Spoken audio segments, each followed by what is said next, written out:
Another morning. Man, it was cold last night. Everything's iced over.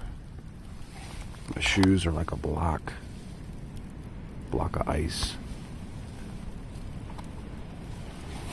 Everything is frozen. Socks frozen.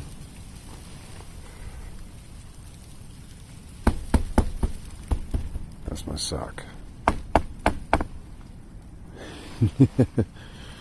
Oh yeah.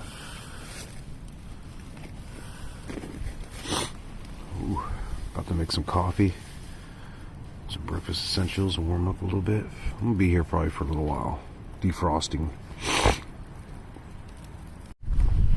Alright, I'm gonna do about 12.8. See how that goes. Heading to the shelter tonight. It's going to be a cold one tonight as well, 30 degrees. Last night it was 28. Woo! That was my first experience with putting on ice block shoes. Oh man. I thought my feet were going to freeze. But as soon as you get going, like a mile down, it's like, yeah, you don't even feel it anymore. The coldness is gone and shoes are warmed up for your body heat.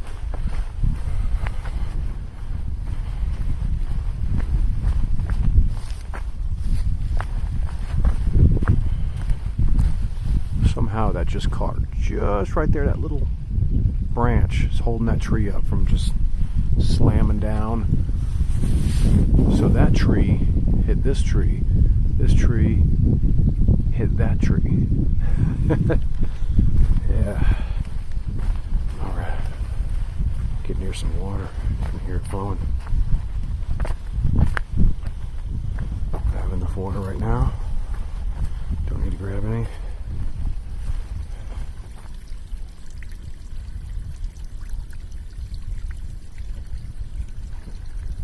Alright. Get back with you in a little bit. Alright. Once in a while I go through one of these like nice little green stretches. I see someone's camped out there before. That looks like a nice spot. Water down there. It's nice. About 4.8 from the shelter. I'll be staying the night there. Isaac and Emma will be there. Emma's ankle is just a little bit tweaked, so she's taking it easy. So there's, taking a day nice and slow and easy. Easy does it. It's not a sprint. It's a marathon. So don't need to be hauling butt. What you could do is you drop the mileage and you take less zeros in town. Like a whole day off. You don't take a whole day off. You just go into town, take a shower, and then leave. And then you can do less mileage if you take those zeros off. Yeah. Alright. And then tomorrow they're going to do a 9 meet up with their, one of the parents. And they're going to do a 0, a Nero and a 0. And the same day they're doing the Nero, I'll be walking. So we should be on time. But what I'm going to do is probably going to chill there for a little while so they can do that last little bit. Catch up. So, yeah, should be pretty close. But no one's going to twist my arm to stay in town and maybe have a beer or two or something to eat, nice, something, something nice or something like that. All right, get back to you later. All right, that's where I've been.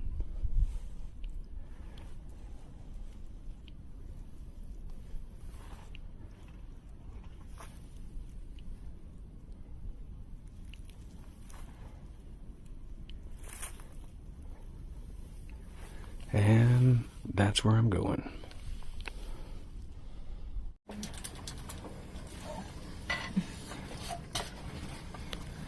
What are you guys eating there today?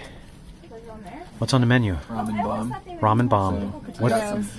Explain what a ramen bomb is. I got a packet of ramen, some instant mashed potatoes, some foraged ramps, the packet of seasoning from the ramen, Yes. and yes. then some olive oil, and a packet of chicken. All right, all right. Like the ramen bomb. So some people in Europe that are watching, that's what a ramen bomb is. All right. The sun's setting right there. Ooh. It's so fuel efficient. What's fuel efficient? My jet boil. Your jet boil. You're like, yeah, I didn't give you permission. Who's trying to waiver? Yeah, where's your waivers, man? I don't know. I'm getting Aquaman though on film. Yeah, that's Aquaman right there with the red pants. That's right.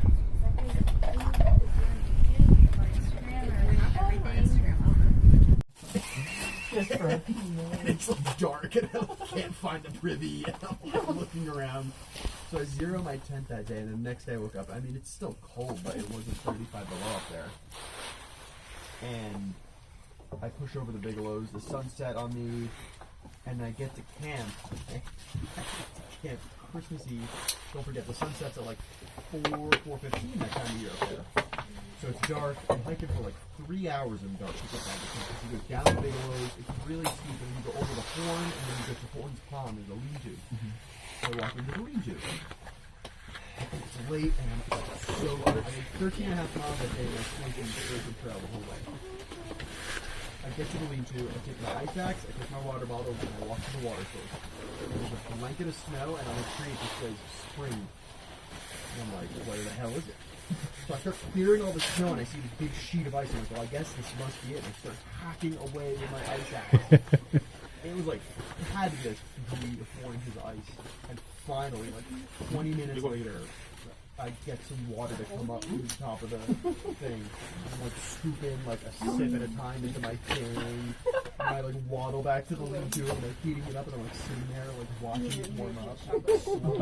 Guess I'm never going to complain about going out for water again. I know, right? While you're hiking, did you have to worry about that? Yeah, so I carried hydro flasks. Yeah. And I would heat up the water and put it in the morning. And then I also had a Nalgene. If I put the water in that in the morning, I would make sure it was warm, and then make sure I drank that first. And then in the winter, if you put your water bottles upside down on the side of your pack, the tops freeze first, the bottoms freeze last. So then when you take it out, you can actually open it instead of having to put it in the water first. Yeah. I mean, on the way back from the water sources, I have to make sure I wouldn't tighten my bottles too tightly, because literally on a short walk back from the water source, I get back and I won't be able to open them. So I have to tighten them very loosely, so if they weren't too tight, if they were too tight, I had trouble opening. If they were a little looser, the water would fall out, but when I got back and could open them, so the lid would be off. How did you guys do?